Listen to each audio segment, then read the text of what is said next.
Bueno, vamos a hablar sin slide, no importa. Compartimos plenamente la preocupación que hay en nuestros países dentro de la formación y sobre todo la dirección de la cirugía. Como ustedes sabrán, en mi país, a pesar de esa cifra que presentaban del PIB importante de inversión para la salud, sin embargo, en el área de la educación estamos cercanos al 3%. Y el área de investigación es el 2%.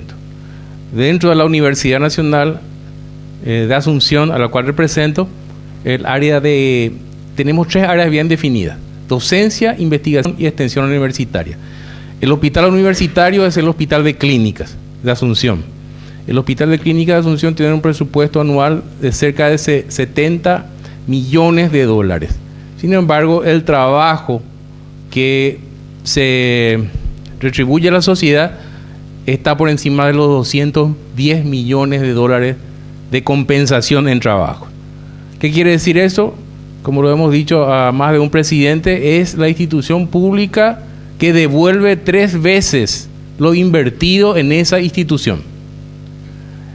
Ahora, haciendo el análisis de la cirugía general, estamos en un mundo donde la gente cada vez busca más la superespecialización. Tenemos un modelo de formación de residentes en cirugía a nivel nacional cercano a los 50 residentes de cirugía por año.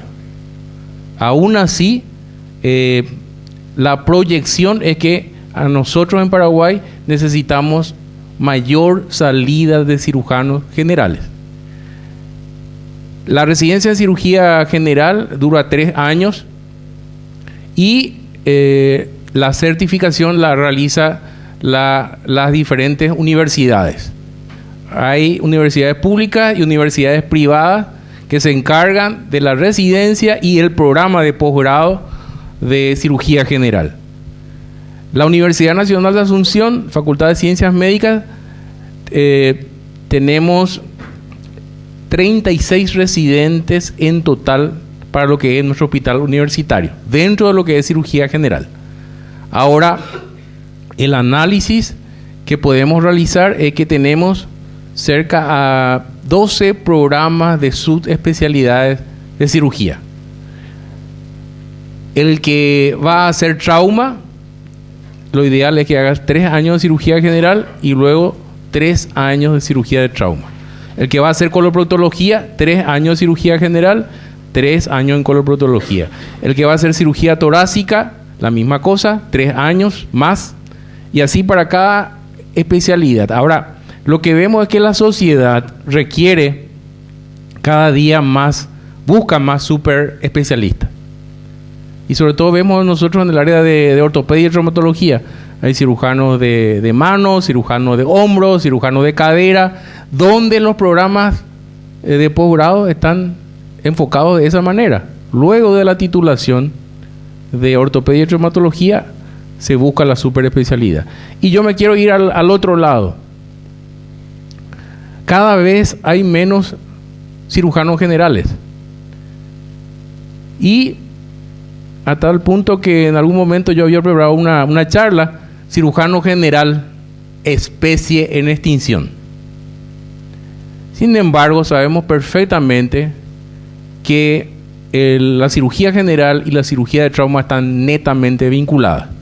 Y una de las explicaciones por las cuales la cirugía general no ha desaparecido es el hecho que hay urgencias, que hay heridos, que hay contusos, y el cirujano se ocupa de resolver eso y ha hecho que los diferentes abordajes, ya sea craneoencéfalos, cervicales, torácicos, abdominales, vasculares, sean de dominio, de propiedad del cirujano general.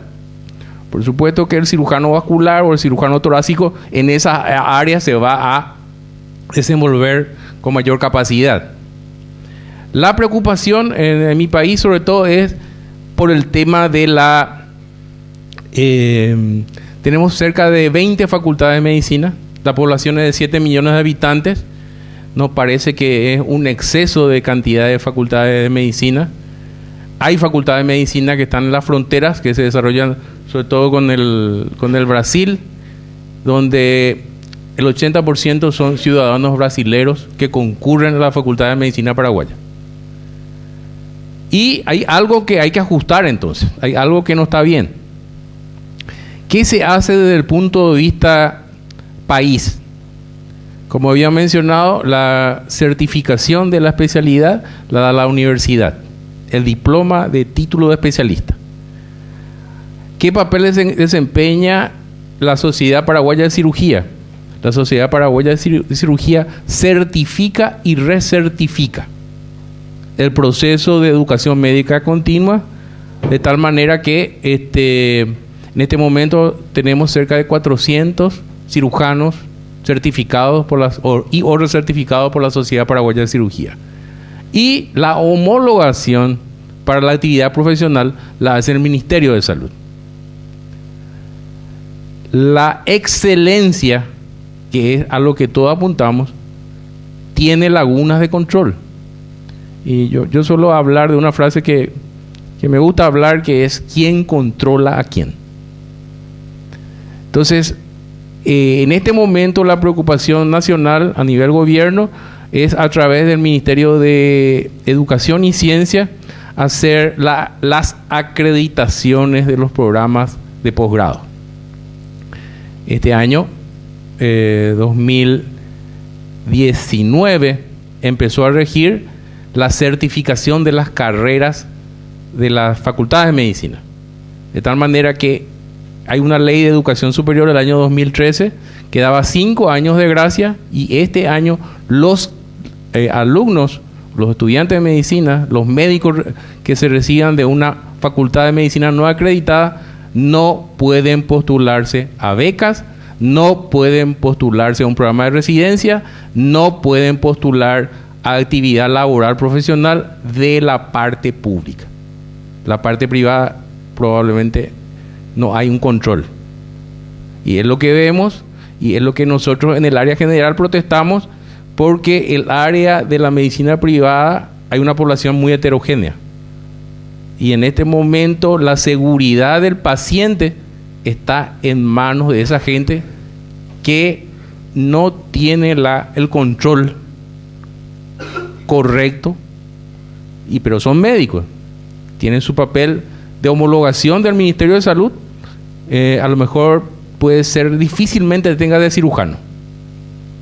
Y también en ese esquema somos celosos de la posibilidad que vengan extranjeros a trabajar en el país, llámense cirujanos específicamente.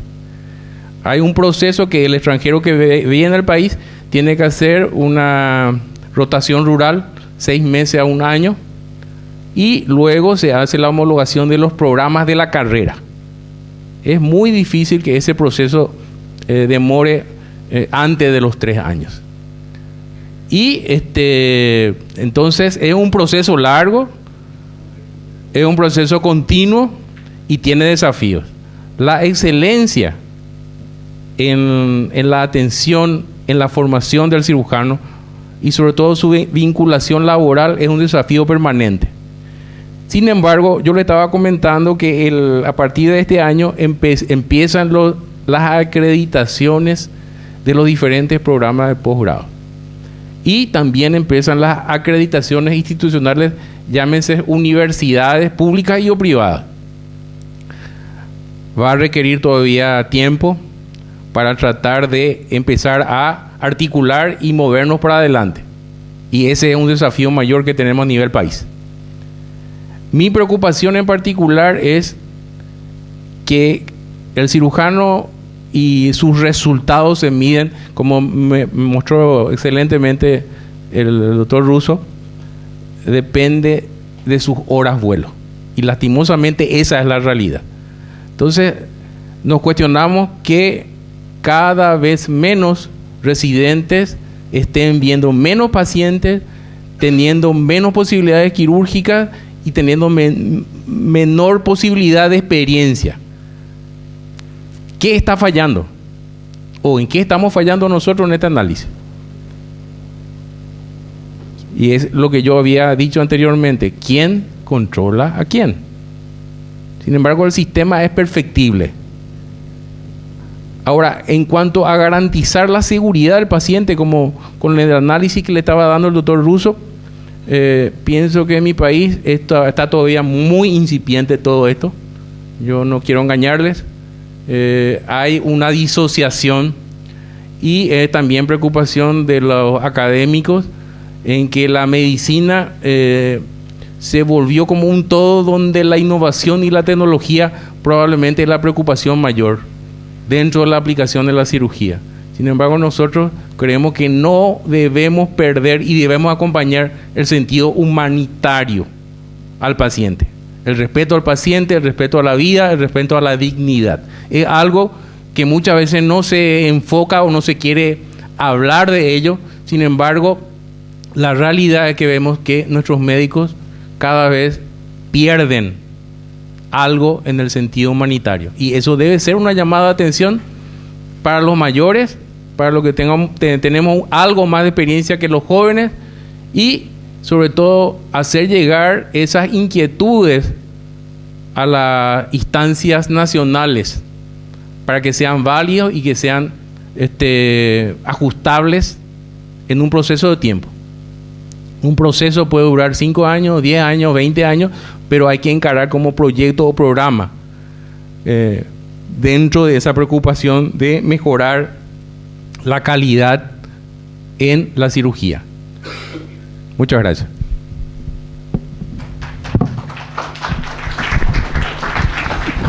Bueno, ahora voy a pedir la opinión. El doctor Montano, está integrante de la mesa, relevante Daniel, nos quedamos acá sobre este tema. Bueno, buenos días, muy interesante lo que se acaba de manifestar y realmente tenemos muchísimas cosas para decir porque estamos muy preocupados con este tema. Ustedes saben que la Sociedad de Cirugía, aparte de ser una sociedad gremial y científica, debería ser un poco propulsora de los cambios. Los cambios surgen a raíz de el diagnóstico de la situación que nosotros estamos. Y tomando un poquito lo que han dicho los colegas anteriores, es verdad que nosotros tenemos una chequera en blanco y sigue siendo así, y desgraciadamente eso no cambia. Yo creo que existe una falta de compromiso de los médicos con el sistema, pero ¿a qué me refiero con esto? Los médicos no nos damos cuenta que somos parte del sistema y que somos los que financiamos el sistema, ya sea con nuestros impuestos, con nuestro salario, y que cada vez que estamos haciendo un gesto diagnóstico y o terapéutico, debemos estar convencidos de que eso hay que hacerlo.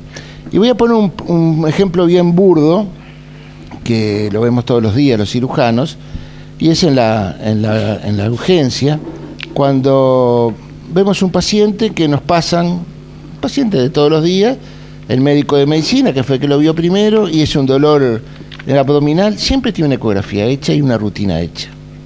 Parece que consulta, dolor abdominal, es sinónimo de hacemos una ecografía y una rutina. Y después lo ve el cirujano y le da el alta porque el paciente clínicamente no tenía nada. Eso lo vemos todos los días. Y ese pequeño gesto, esa pequeña sumatoria de gastos innecesarios son los que afectan al todo. Porque cuando multiplicamos esos pequeños gastos por el brutal volumen que significa, realmente son los que detienen el sistema. Y cuando planteamos a alguien, no una auditoría, simplemente analizar lo que estamos haciendo, si no estamos, enseguida lo que encontramos es una reacción defensiva que la podemos incluso hasta proyectar en lo que es la recertificación. En este país, cuando hablamos de recertificación, hasta ha habido movimientos políticos gremiales de grupos de médicos que no quieren la recertificación con el argumento de nos van a sacar los títulos, y eso es tremendamente nefasto porque demuestra nuestra falta de capacidad de someternos al análisis de lo que estamos haciendo. porque a eso apunta la recertificación. Tenemos grandes problemas en Uruguay. Ustedes saben que mi actividad gremial en el Sindicato Anestesio Quirúrgico me lleva a veces a reunirme con autoridades, y hace pocos días tuvimos una reunión con un presidenciable, que estamos en una ronda de reunirnos con todos los candidatos a la presidencia, y hablábamos que la principal mutualista de este país, que es SACE, y casi todas las demás, no saben lo que hacen. O sea, podrán sacar números de cuántas cirugías hacen de tal tipo, pero si le preguntamos cómo les fueron los resultados de esas cirugías, son totalmente desconocidos. Nadie sabe cuántos enfermos se operaron, y si saben cuántos enfermos se operaron de cáncer de esófago, difícilmente sepan la evolución. Y cuando nos sentamos a tratar de hablar, sí, yo me acuerdo que tengo un enfermo, y vamos a lo anecdótico, a los casos aislados. No existe un registro de seguimiento de los pacientes, al menos en las cosas más importantes, para ver la calidad. Entonces, no sabemos cuánto hacemos y no sabemos si lo hacemos bien. Es tremendo. Y todavía gastamos un montón de dinero. Todo eso es inaceptable. Estoy abriendo acá porque yo me puse unas notas para poder... es inaceptable que estemos así. De momento que estamos hablando de que hay que acreditarse en cirugía, y tenemos un programa de residencias quirúrgicas que se desarrolla en centros no acreditados. ¿Está? Nadie acreditó los centros en que se desarrollan los residentes. Los servicios son totalmente heterogéneos. Hay servicios que hacen varias áreas, hay algunos que hacen otras, pero hay residentes que se reciben sin abordar nunca buenos sectores de la patología quirúrgica. Hay residentes trabajando en instituciones privadas que no sabemos qué están haciendo, que no están acreditados los centros, ni siquiera la forma en que se van a formar. Pero es mucho peor cuando hablamos de la acreditación de los extranjeros. A este país llega un extranjero, revalida el título de medicina general, presenta la reválida, y el solo hecho de presentar la reválida le acredita que, por un decreto 487 de Salud Pública, que puede trabajar como cirujano durante 2 años si tiene un contrato de trabajo. ¿Sí? No. Escuchame. Presenta la reválida. Consigue trabajo, una mutualista necesita mano de obra barata, ya puede trabajar. A los 2 años se presenta para renovar esa gestión y se la dan. Como especial, como cirujano.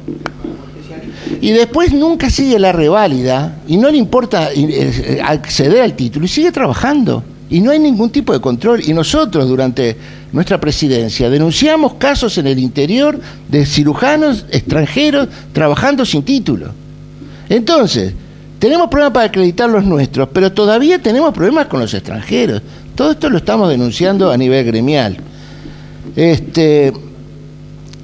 Y surge como gran solución para la calidad los centros de referencia, que en el Uruguay tiene media sanción en el Parlamento los centros de referencia, y como yo le decía el otro día a uno de estos presidenciables, es una mala copia del programa español, que cuando se pasó por diputados, lo único que le importaba a los diputados saber si se iban a llevar un centro de referencia para su localidad. Era lo único que les importaba. Que además los cirujanos estamos por fuera.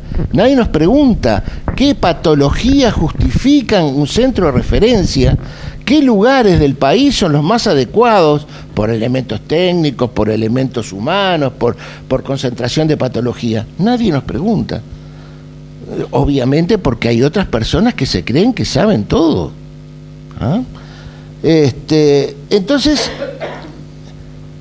yo quería traer a colación una presentación que hizo Wexner en un congreso que estuve recientemente, en que él mostraba los resultados de la cirugía de recto en Estados Unidos y lo que habían hecho. Durante años, no lo publicaron, vinieron siguiendo lo que pasaba en Estados Unidos con las cirugías de recto. Había un 30% de cirugías de recto que se hacían en hospitales en las cuales no se hacían más de 5 procedimientos de recto en el año. Y los resultados eran tremendamente malos. Tanto fue así que él lidera en este momento un grupo que fue a hablar a nivel de la presidencia de Estados Unidos para que se regulara el tipo de actividad en cirugía de recto. Porque hay cirugías que, como bien dijo Barberús, el factor cirujano es fundamental. Y esto lo podríamos seguir con esófago, con páncreas, ni que hablar en las subespecialidades. Pero primero, tienen que saberlo los que mandan, los que no nos convocan ni nos escuchan. O sea, yo no creo que seamos pocos enfermos, muchos cirujanos, sino que todos queremos hacer todo. ¿Ah? Cuando yo le digo a mis pacientes, no, mire, yo tiroides no lo voy a operar porque dejé de operar tiroides, o cuando le digo, no, duodenoparectomía la voy a pasar a ustedes, se la paso a ustedes, o el hígado, ¿por qué? Porque todos saben que yo me he dedicado a coloprocto y fundamentalmente a recto. No podemos estar entrenados en todo. Los pacientes me miran con cara como diciendo, estamos llenos de pamperitos que hacen 1 o 2 procedimientos anuales, nada más que para alimentar su ego. Pero yo quisiera saber los resultados de todas esas cosas. Cuando tú decías que debe proporcionar un centro, a eso apunto yo con lo que te hablaba el otro día. Ustedes saben que en este país la sociedad anestesia, que es una sociedad muy inquieta, logró mediante reuniones, obviamente sus directivos, con la COSEPA, acreditar lo que se necesita para hacer una anestesia. Y lograron que ACE lo aprobara y lo firmara. Entonces, hoy por hoy, un anestesista va a hacer un procedimiento y no tiene las cosas que debe tener según lo que ellos acordaron, y se niega a hacer el procedimiento. Y eso va en beneficio del paciente, obviamente, y en beneficio del anestesista, de las coronarias y de la demanda ulterior, porque si se pone a hacerlo sin las cosas, pero para eso hay que sentarse y trabajar. Nosotros tenemos que decir qué se necesita en una sala de operaciones para hacer una cirugía laparoscópica avanzada, por ejemplo, que hoy Barberús nos hablaba, cirugía laparoscópica sí o no de recto. Eso depende de varias cosas, y quizá lo que más importante es del centro, de que el centro tenga el volumen, de que el centro tenga el equipamiento, que el centro tenga las horas necesarias para desarrollar una cirugía más demandante, más compleja, y que por lo tanto lleva más horas. Entonces nosotros tenemos que exigir todas esas cosas. Porque, como bien decía Praderi, que exista una técnica y que la podamos hacer no significa que la debamos hacer. Debemos saber hacerla. Y si no, vamos a seguir haciendo lo que hacemos bien, porque eso es lo mejor para nuestros pacientes. Cuando el doctor Machain hablaba de los superespecialistas, sí, claro, cada vez se buscan más superespecialistas, por 2 motivos. Primero, porque la necesidad del paciente en busca de resultados y de calidad va a buscar a ese superespecialista. Entonces se va a ir a operar con el doctor fulano, que es el superespecialista de tiroides, por ejemplo. ¿Ah? Y de repente el doctor fulano se ha ido alejando del resto. Pero además, este doctor que se dedica a tiroides tiene una vida más cómoda. ¿Ah? Porque achicó su radio de acción, ¿ah? Y con eso ha logrado ser mejor, tener menos problemas, tener menos complicaciones y a la larga vivir más cómodo. Y el cirujano general es una especie en extinción. O quizá el cirujano general es una etapa en la vida del cirujano que va hasta la edad en que se encaminó a la superespecialidad. Porque todos empezamos siendo cirujanos generales, pero después nos vamos alejando. Y quizá la urgencia y el trauma es lo que sigue siendo el sustento del cirujano general. Pero, ¿qué pasa? Los superespecialistas nos vamos alejando también de la urgencia y el trauma. Entonces, primero que nada, nos tenemos que sentar para saber qué es lo que necesitamos y qué es lo que hacia dónde tenemos que ir. Mientras sigamos trabajando, cada cual la de una, contando anécdotas, juntando 3 enfermos y con eso tratar de sacar una conclusión, no vamos a ningún lado. Muchas gracias, doctor Montano. Quiero hacer 2 consideraciones. Lo que tú dijiste de las condiciones adecuadas. Las condiciones adecuadas no solo del bloque quirúrgico, sino de soportar las complicaciones. Creo que eso es fundamental. Si yo tengo una fístula de esófago, yo tengo que tener stent, tengo que tener un sellador para la fístula, tengo que tener endoscopista besado. Si yo opero duodopancreatectomía, tengo que tener un ecoendoscopio posoperatorio por las dudas que tengo que hacer una drenar, una colección transgástrica, o tengo que tener un equipo de angioinvasiva para embolizar una eventual fístula de la arteria esplénica o de la aorta. O en cirugía hepática lo mismo. Es decir que también el soporte adecuado de las complicaciones y moderno es parte del arsenal que tenemos que exigir hoy.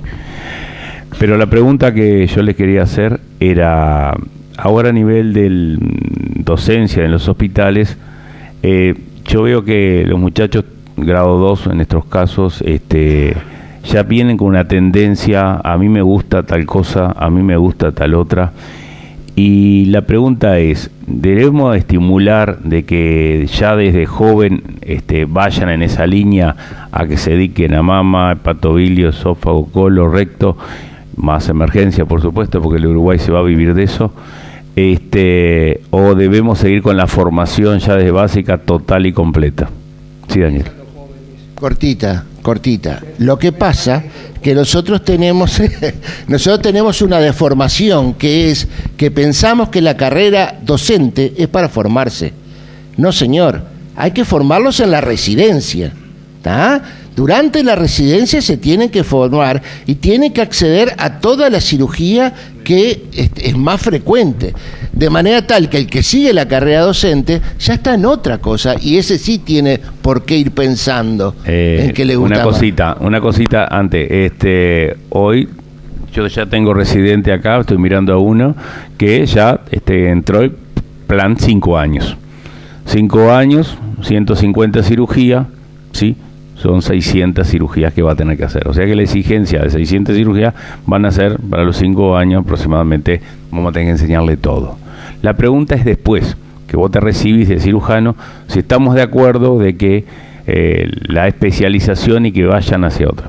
A ver, no contestemos los mayores, sino a ver los chiquilines, ahí va.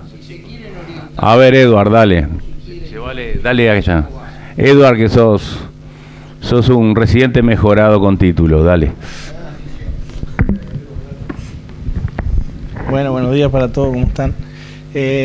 Sí, en la línea de lo que decía el doctor Montano, creo que la residencia debe dar en la formación el aspecto mayor posible, y que el cirujano, el residente, aunque no haga todos los procedimientos, al menos participe con los diversos equipos, con los cirujanos que tienen diversas orientaciones dentro de cada servicio, en ver, en ayudar, en participar en todos los procedimientos, y bueno, y dejar el grado 2 para otra etapa, ¿no? Para profundizar en aspectos académicos, de investigación, y bueno, y ya ir orientando en lo que sería el trabajo del área en el cual se quiere subespecializar.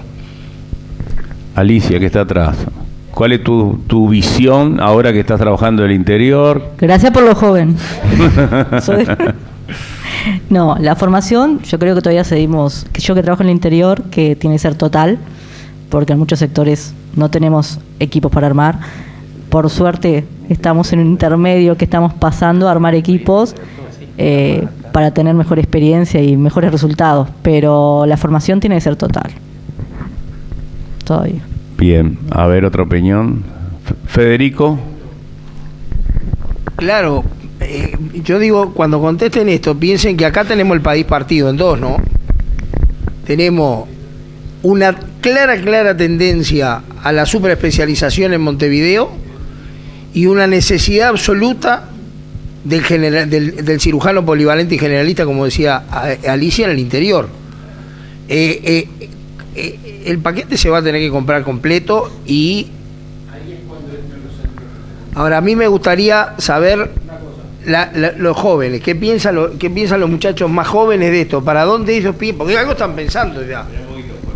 Si arrancan para la especialidad. Buenos días, acá. Bueno, yo como cirujano joven y no tan joven,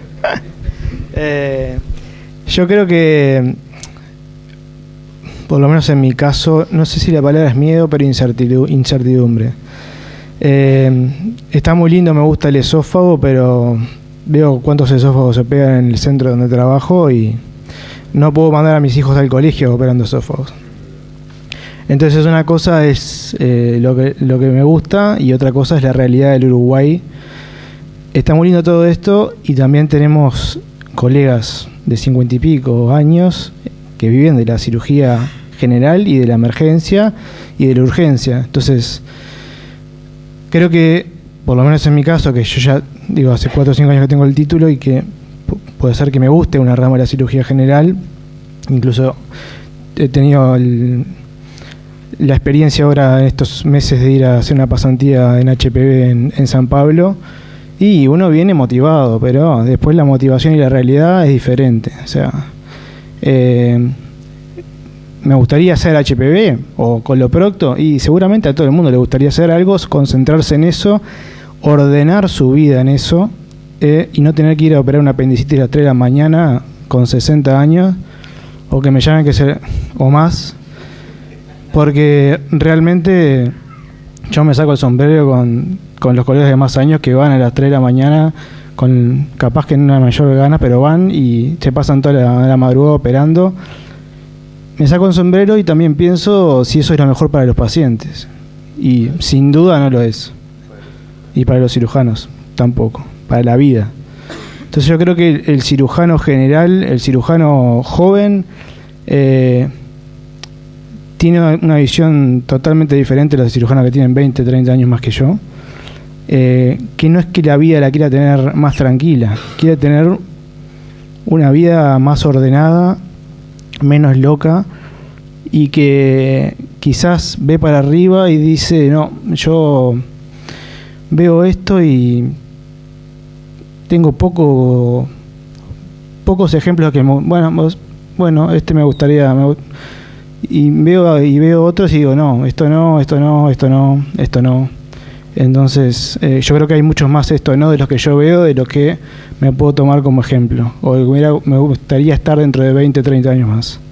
Entonces, yo creo que, en mi opinión personal, no es la palabra miedo, es incertidumbre. Me gustaría, sí, lo veo real en el 2019 en el Uruguay, y no lo veo real.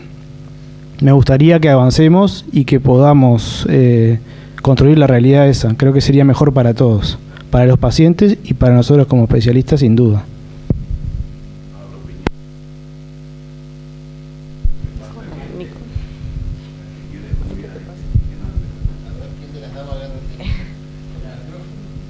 Hola.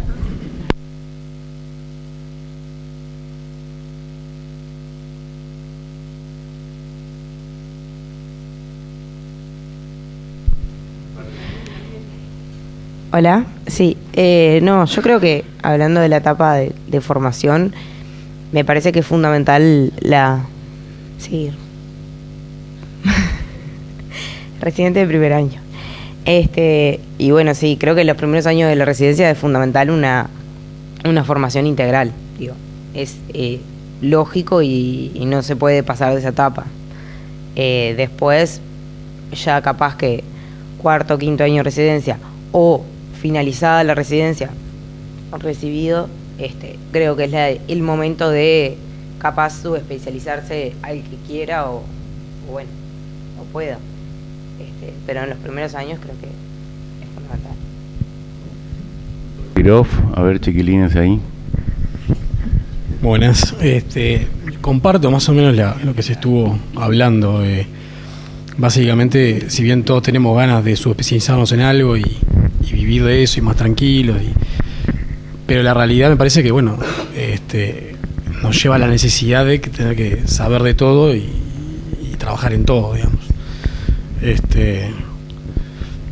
No sé si el país da como para que todos nos subespecialicemos en algo. Como dicen, hay una realidad también capital interior, ¿no? Dividida, y bueno, yo creo que la realidad que tenemos hoy en día no permite que todos nos subespecialicemos en algo y por lo menos sí.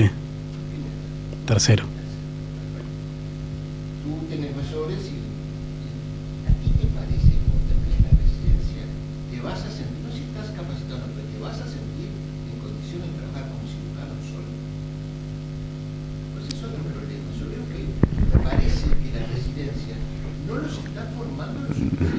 Dale el micrófono, pues no se escucha por YouTube.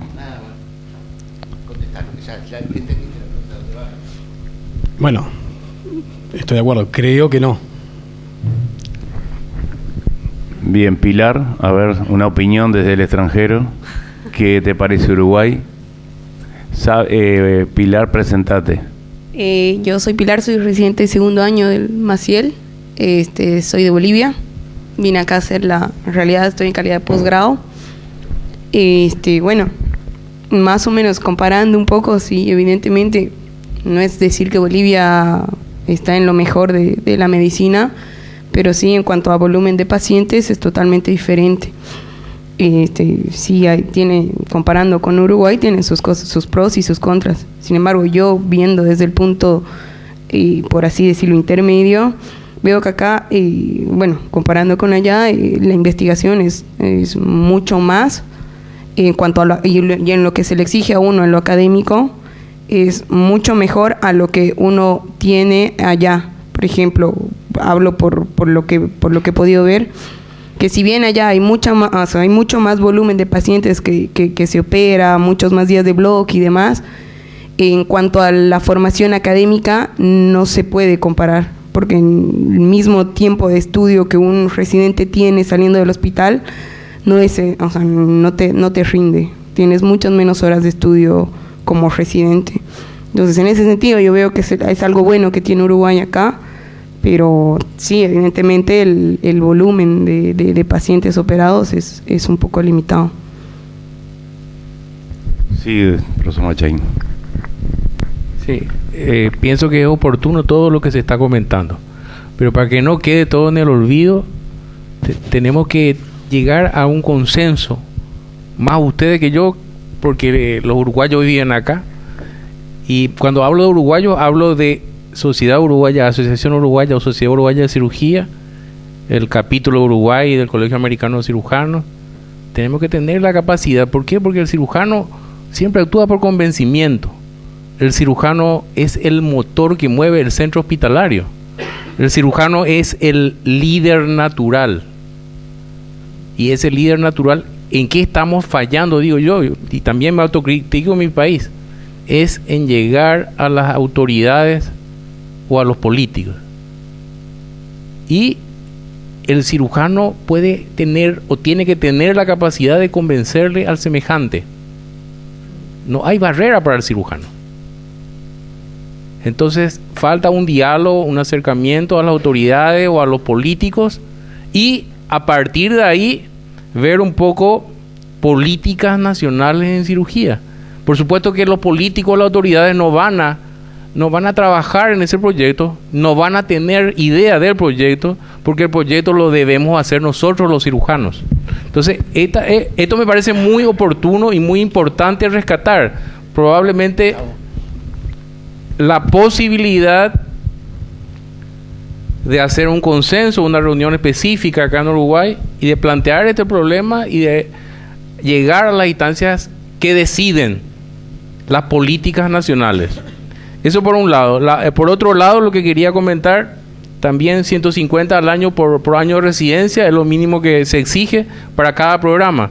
Y la respuesta, la pregunta grande que yo me haría es, terminada la residencia, ese médico con título de especialista, ¿puede operar solo en alguna otra institución sin tutoría? Si la respuesta es no, algo no estamos haciendo bien. Y para mí es claro, ¿verdad? Y entonces ese algo tenemos que buscarle la respuesta. Sí, estamos casi en hora, Gustavo, y después Folonier y un resumen final entre nosotros. Dale, sí. Bueno, dale. No, micrófono. Si no, los de Salto no te están escuchando. Todos estos temas que se han referido anteriormente, y un punto fundamental es lo que dijo recién el doctor Machain, nuestro invitado, es el relacionamiento entre las sociedades o las entidades que nuclean a los cirujanos, básicamente en nuestro caso, el vínculo con con los políticos o el país real. O sea, desde ya hay que plantearse qué perfil de cirujanos queremos en el Uruguay, y eso no lo tiene que hacer el sector político, lo tiene que hacer la academia y el gremio, que es el que va básicamente a respaldar a sus integrantes más jóvenes, que son los que van a generar la proyección de la cirugía a nivel nacional o a nivel regional. Por otro lado, digo, nosotros no tenemos ni idea de cuáles son las necesidades que tiene el gobierno. Sabemos sí lo que falta, porque estamos en el campo de acción de todos los hospitales en Montevideo, en el interior, pero ¿cuáles son los planes básicamente de los ministerios, del prestador más grande que hay, que es ACE en este país? ¿Qué es lo que necesita ACE? Nosotros ya lo sabemos. ¿Qué es lo que necesita el sector privado? También lo sabemos, pero no tenemos cero injerencia en nada, absolutamente en nada, ni siquiera en nuestra determinación de la formación que pasa por una residencia, donde el producto que sale de la residencia a nadie le importa, salvo a nosotros, porque al prestador más grande público no le interesa, ni a los prestadores privados tampoco. Y siguen habiendo dos realidades diferentes. ¿Qué hacemos nosotros para, desde acá, desde esta casa, decirle al poder político: miren señores, hay que regionalizar, hay que estratificar, hay que generar políticas y polos de desarrollo en el interior, no todos van a hacer todo, ¿tá? Hay que generar una básica distribución del trabajo quirúrgico, como decía el doctor Russo? O sea, no es que faltemos cirujanos, hace años que hicimos ese diagnóstico de que estamos mal distribuidos. ¿Cómo trabajamos en equipo? No se puede concebir más hoy el cirujano todopoderoso en el interior del país, que está solo como el uno, no existe más. ¿Ah? Y después la gente, el usuario, es el que nos está calificando diariamente. Diariamente en todos los sectores nos están pidiendo resultados que nosotros no podemos ni siquiera mostrar. Resultados en lo oncológico, resultados en sobrevida, resultados en tiempos libres de enfermedad, o sea, y todo eso en la interacción con las otras especialidades médicas, donde también los cirujanos a veces hemos perdido protagonismo en algunas entidades. Digo, básicamente creo que todos esos temas que son punteos tienen que salir en parte de acá. La calidad de lo que nosotros queremos brindarle a la sociedad tiene que salir desde acá. Y algunas de las pautas que establece el American College son bien claras. Bueno, está todo inventado. Traigámosla, pongámoslas a nuestra realidad, e implementemos algunos cambios que a nivel social podamos hacer. Nada más. Muchas gracias. Como dice el logo del American College, inspirando calidad, altos estándares, mejores resultados. Bueno, por eso era la reunión, era el tema de traer arriba a discutir. Seguramente no vamos a sacar ninguna conclusión, seguramente estamos haciendo una catarsis, pero bueno, Daniel, si vas a hablar después, Gustavo Bittencourt ya cierra y terminamos la reunión. Le pedí a Gustavo 30 segundos para hacer un aporte antes que hable él. Para los jóvenes y para los que puedan no saberlo, el año pasado, cuando entró el directorio nuevo de ACE, la Sociedad de Cirugía se reunió, encabezado con Taruselli, y el Sindicato Anestesio Quirúrgico se reunió con el directorio de ACE, yo participé de esa reunión, y en ambas reuniones fueron el mismo tenor, demostrándole todas estas carencias que tenemos en ACE hoy. O sea, ACE es el prestador público que está en todo el país, esto es para el doctor Machain, ¿no? Y cubre casi la mitad de la población del país. Y le denunciamos o le hicimos notar todas estas carencias que yo me refería y que todos los compañeros se refieren, y nos pusimos a las órdenes de la administración para trabajar en todo este tema, para mostrar nuestro know-how, el aporte de nuestros especialistas, nuestros académicos. Estamos esperando que nos llamen 18 meses después. Bueno, Gustavo, ¿te animás a cerrar la reunión? Sí, claro. Y vení para acá. Queremos agradecer al presidente de la Sociedad de Cirugía del Uruguay, primero que esté presente, por supuesto, y digo esto porque vive en Rocha, ¿tá? Y bueno, por supuesto que está en nuestra casa, y agradecerle la atención. No, el agradecido soy yo que hayan hecho esta reunión de tan buena calidad. tocando un poco el tema, porque me parece que esto nos compete absolutamente como sociedad, es no solo la pregunta ¿qué cirujano queremos? El otro día me gustó una presentación que trajeron de trauma, ¿qué cirujano para el 2025? ¿Qué cirujano queremos? Más que eso me parece ¿qué cirujano necesitamos de acá en adelante? Porque Uruguay tiene más de 70 instituciones que pueden prestar cirugía de un nivel medio a elevado, más de 70. Somos 3,5 millones. Cuando yo he dicho por ahí en algunos lugares que he estado ahora en Sudamérica que somos 3,5 millones, me quedan mirando a ver si no me equivoqué. Porque la gente no tiene la idea de la escala. Por ejemplo, yo estuve en una conferencia donde se habló de esófago y decían que para un centro, para estar medianamente entrenado en cirugía de esófago, tiene que tener alrededor de 40. Nosotros en Uruguay, en un año, tenemos 20 o 20 y poco. Entonces, ¿qué significa eso? ¿Que tenemos que mandar los cánceres de esófago a otro lugar o que tenemos que, de alguna manera, organizarnos de forma diferente? Muchas veces copiamos las superespecialidades en Estados Unidos, por ejemplo, y miramos centros de altísimo volumen y todos queremos ser un superespecialista. Yo tengo una amiga que vive en Estados Unidos, es cirujana de guardia y trabaja en una institución que cubre aproximadamente 50.000 usuarios y ve en la urgencia todas las consultas de todas las especialidades quirúrgicas, hasta de otorrino, de urología. Digo, pero de urología, son cirujanos generales, sí, pero es una institución chica, eso pasa en otras instituciones. Entonces, yo en la formación no tengo duda que el residente tiene que tener una formación general buena y después se irá encaminando de acuerdo a donde trabaje, porque le tenemos que dar, si lo vamos a super especializar, una estructura sanitaria diferente a la que tenemos. Si lo super especializamos, no sé, hepatobilio pancreático, por ejemplo, y se quiere dedicar a páncreas y a hígado, se condena hoy día a trabajar en Montevideo solamente y en 2 o 3 lugares. Entonces, creo que eso tiene que ser atendible. Lo que a mí sí me parece y me preocupa muchísimo es el tema de las auditorías. Es decir, ¿cómo nos va en el interior los que operamos en centros de bajo volumen? ¿Qué resultados tenemos? ¿Los resultados son comparables o no son comparables? Por ejemplo, la cirugía colorectal en Rocha, que somos un centro de bajo volumen y hacemos aproximadamente unos 20 por año, hacemos casi todo laparoscópico. A mí se me ocurrió compararlo con un trabajo español que se hizo, es de Jorge Sancho, que seguramente lo conocen, un trabajo de calidad sobre cirugía colorectal, y vimos que no estábamos tan lejos de eso. Entonces, lo que creo que sí es importante es la auditoría, es decir, ¿cómo nos va? Hay centros que no deberían hacer determinada cirugía, porque los resultados son malos, y hay otros centros que deberían de pronto ser apoyados, y creo que acá sí la Sociedad de Cirugía tiene mucha, debería tener, que no la tiene, debería tener mucha injerencia, deberían ser apoyados esos centros donde les va bien, y de ahí estimular la formación de los centros de referencia. Porque una cosa que nos puede pasar, y nos va a pasar si nosotros no nos ponemos un poco más activos, es que los centros de referencia van a ser determinados por los políticos, y van a ser, como casi todas las cosas de este país, cobrados al grito, como en la cancha.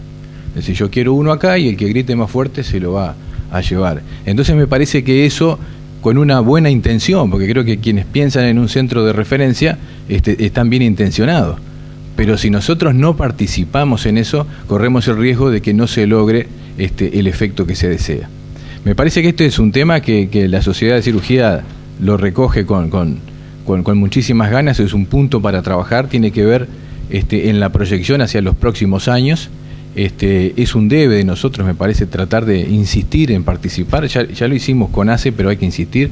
Tenemos ahora la puerta un poco más abierta en FEME y en FEPREMI, que también tiene una influencia importante en todo el interior, y me parece que ese tiene que ser el mapa de ruta que tiene que ver en lo que queremos, en la prestación quirúrgica y en la formación del cirujano. Nuevamente quiero agradecerles esta actividad, agradecer a nuestro invitado. Yo estuve invitado hace poco en la sede de ellos y realmente estuve muy bien tratado, o sea, venimos muy conformes. Creo que los países sudamericanos tenemos unas realidades bastante similares en esto, y este tipo de vínculos nos enriquecen y nos permiten aprender. Así que muchísimas gracias. Bueno, por último vamos a agradecer, vamos a entregar un certificado al doctor Machaín, que dice: la Sociedad de Cirugía del Uruguay, capítulo Uruguay American College. La Sociedad de Cirugía del Uruguay agradece la participación y presencia del doctor Gustavo Machaín en calidad de conferencista en el curso anual del capítulo Uruguayo American College desarrollado. ¿Sí? La firma de nosotros, de Gustavo Vitancourt y de Daniel. Sírvase, profesor.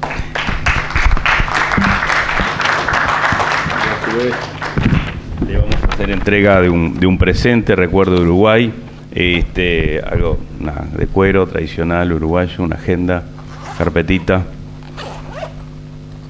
Y muchas gracias.